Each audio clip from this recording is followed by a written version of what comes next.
You may have spent years avoiding candy, cakes, and sugar in your tea, and still one day hear, fasting blood sugar is elevated, prediabetes, type 2 diabetes.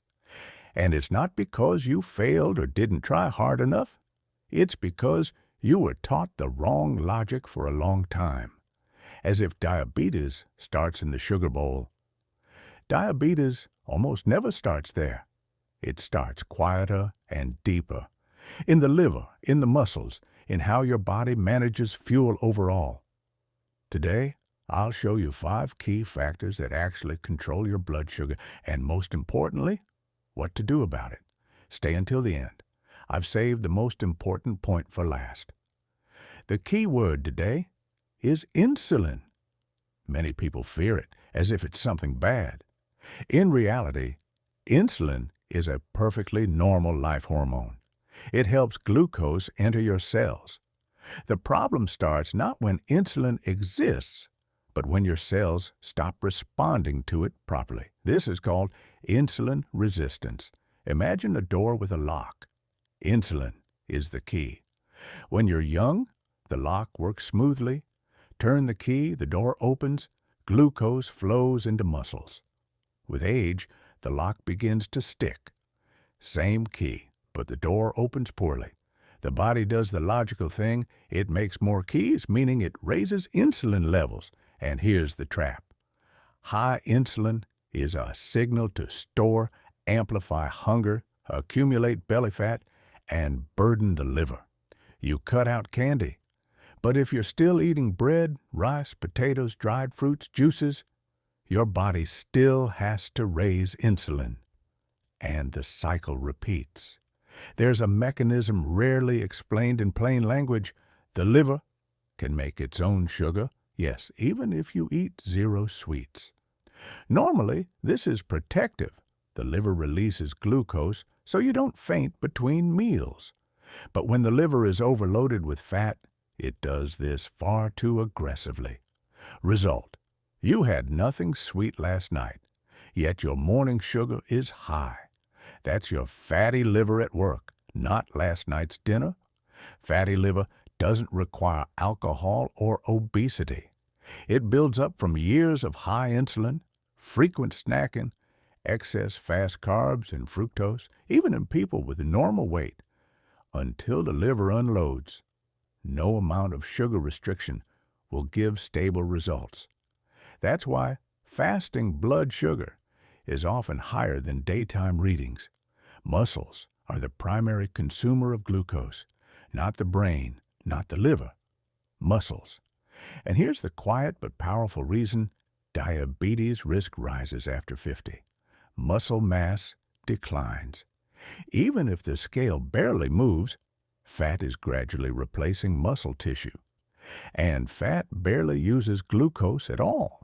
At 35 to 30 kilograms of muscle you eat, glucose flows to muscles, sugar normalizes. At 55 to 23 kilograms of muscle, you eat the same or less, but far fewer glucose receivers exist. Sugar lingers in your blood longer. But here's what matters. During muscle activity, glucose can enter cells directly, without insulin. That's the key point. Less blood sugar without medication. Practice 10 to 15 minutes daily. Comfortable depth squats, wall push-ups, chair stand without hands, resistance band. Not for records, for the signal. Muscles are needed. Within 7 to 10 days, many notice less drowsiness after meals, reduced evening hunger, steadier morning readings. The main trap: fast carbohydrates with no sweet taste. Your body doesn't read labels. It only reacts to the speed at which glucose enters your blood. White bread, instant oatmeal, mashed potatoes, rice, pasta, rice cakes, cornflakes, all of these raise blood sugar faster than a slice of cake.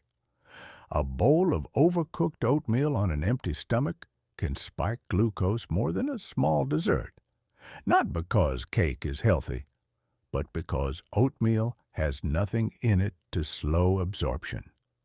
Second trap: frequent snacking, yogurt, an apple, a banana, a handful of dried fruit, a biscuit with tea. Every snack triggers a new insulin release. Insulin doesn't like chaos. The body needs low insulin pauses. That's when the liver decompresses and sensitivity is restored. Practice 2 to 3 meals per day, gaps of at least 4 hours. Include a protein source in every meal. Evening, a light protein dinner with vegetables. Remove juices, sweetened yogurts, dried fruit as snacks. Sleep is not rest in the everyday sense. It is active hormonal work. At night, your body decides how it will handle glucose the next day. Sleep deprivation raises cortisol, the stress hormone. Its job is to provide fast energy, and it literally commands the liver to dump sugar into your blood, even when there's no real need. After 50, sleep becomes lighter. Waking at 3 to 4 a.m. with a sense of anxiety often corresponds to a nighttime cortisol and glucose spike. That's why morning sugar can be higher than daytime readings. Poor sleep lowers leptin, satiety signal, and raises ghrelin, hunger signal. The next day, you crave fast carbs, not from lack of willpower, but because biology is pushing you there. Practice fixed bedtime plus or minus 30 minutes. Last meal 3 to 4 hours before sleep. Dimmed lights in the evening. No alcohol to relax. It disrupts sleep phases and worsens morning blood sugar. We're not talking about inflammation that hurts. We're talking about a slow background process that can go unfelt for years, yet constantly prevents insulin from working. Abdominal fat is not just an energy reserve. It is an active endocrine organ. It releases substances that directly impair cell sensitivity to insulin. Insulin resistance is not just a reaction to food, it is a cellular defense mechanism under the strain of overload and inflammation. The cell says, I already have too much. I'm not accepting more. Until the inflammatory background drops, diets work at half capacity. How to reduce inflammation naturally. Regular low insulin pauses, adequate protein intake, omega-3 fatty acids, fatty fish 2 to 3 times per week, calm and consistent physical activity. 7-day practice. Eliminate random snacks, juices, casual alcohol. Add fish, greens, vegetables, adequate water. This is not treatment. It is creating conditions in which the body starts repairing itself. This is the most underestimated factor. We're not talking about weakness of character. We're talking about the physiological state of a nervous system that may have been in high alert mode for years. Under chronic tension, cortisol and adrenaline are regularly released into the blood. Their job is to provide fast energy. The liver receives the signal, fuel needed, and dumps sugar, not from food, from anxiety. After 50, the nervous system recovers more slowly. What took a day to pass at 30 can sustain a hormonal response for weeks at 55. Both diet and exercise begin operating at half power. Chronic stress amplifies inflammation. Prolonged elevated cortisol makes tissues less sensitive to insulin. A closed loop. Stress to cortisol, to glucose, to insulin, to inflammation, to more stress.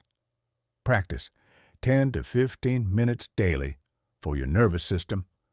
A walk without your phone. Slow breathing with an extended exhale. Silence. A warm shower. Sign you're doing it right. Shoulders drop. Breathing deepens. Jaw relaxes. In that moment, the parasympathetic system activates, and insulin resistance decreases. Now, we can assemble everything into one principle. Type 2 diabetes is not a sugar disease. It is a disease of lost metabolic flexibility. When the body is flexible, it switches, uses glucose, then fat, calmly handles food, fasting, and activity. With age, this flexibility is lost, and restoring it, not strict prohibitions, determines the outcome. Recall the system: muscles, the primary glucose receiver; nutrition, speed and combinations that determine insulin peaks; sleep, the hormonal conductor; liver, the central regulator; nervous system, the alarm button that can raise glucose without food. Core insight: normalizing blood sugar is not a battle. It is restoring a dialogue with your body. When you create conditions of safety, regular movement, predictable meals, pauses, sleep, reduced information noise, the body begins releasing sugar. Clinical fact: people who build rhythms rather than rigid restrictions see their HbA1c drop even without dramatic weight loss.